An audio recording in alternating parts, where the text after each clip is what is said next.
this game against Scotland, I know there's 11 points in the handicap, but the last number of games between the two sides have been reasonably close. I think Ireland have won their last eight games against Scotland. Scotland's last victory coming way back in February 2017. So, like, I know there isn't, or many people think that there's no superstitions in sport, but I think many Scotland fans would argue that Ireland are definitely Scotland's bogey team. And they just seem to have their number all the time. And with the squad that he's picked, the lads that are in form, Dan Sheehan, who comes back into the team, good to get a few minutes under his belt in the last fixture, and then is ready to rock and roll. So it's a very strong squad. Jack Conan back on the bench, who hasn't featured yet in the Rugby World Cup. Stuart McCluskey, as you said, only one lone survivor now to not experience Rugby World Cup is Jimmy O'Brien. So there might be an opportunity further in the competition for him to get some minutes, but we'll wait and see. But yeah, it's a very, very strong outfit, very strong team. And I did expect the Scottish team to be a little different from what it is. I think the Hamish Watson not even being in the squad, offload somebody like him coming from the bench. He can really be destructive with ball in hand and, obviously in defence. And him or White not to be on the bench as well. He started the first two games for Scotland in their pool.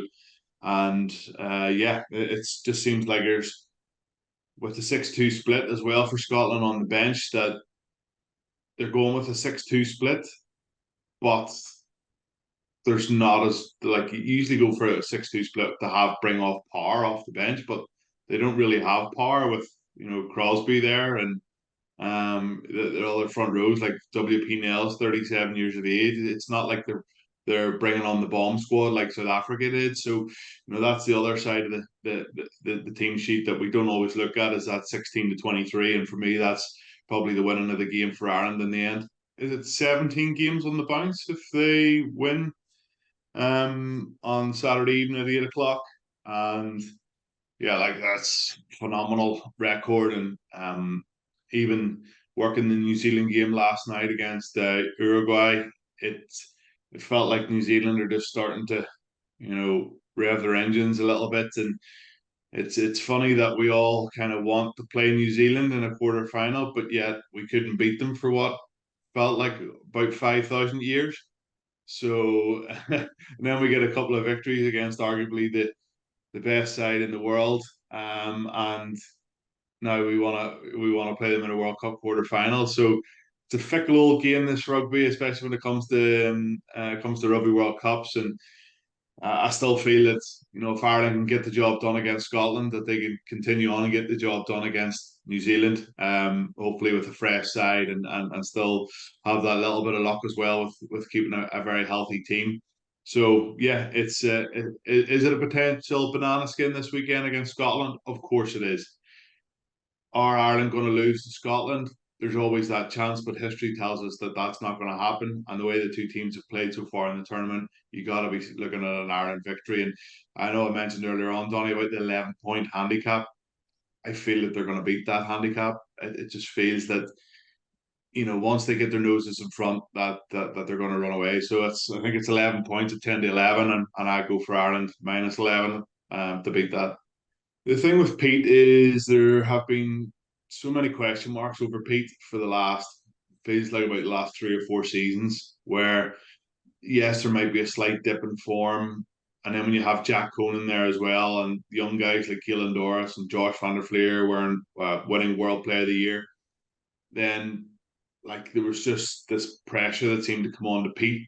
And I think it's because he doesn't make 20 carries in a game and run through people, that he sometimes can go unnoticed in matches. And but he doesn't go unnoticed in the big matches.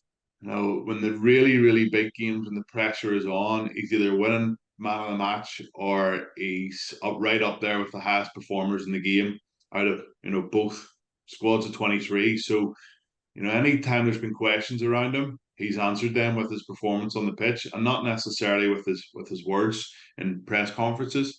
So like I really admire that about him. I think that's something that I tried to do as a player as well, was answer critics with how you perform, and he's been a role model certainly in that way. And I never got to know Pete. Obviously, I played with him in his first cap for Ireland against Italy back in February 2012. So he's been around a long time, and unfortunately for me, I didn't get to spend as many seasons playing with Pete as I would have liked. So he's never sent me a text to say thanks very much for retiring. Cheers for giving me an extra 20 or 30 caps. But hopefully when he hangs up the boots, we'll have a beer and have a good chat and reminisce a little bit. But yeah, no, fair play to Pete. Great lad. Fantastic rugby player. And his Rugby World Cup. This is his, I think he signed up to the end of this season. So, goodness knows what he'll do after that. But yeah, what a player.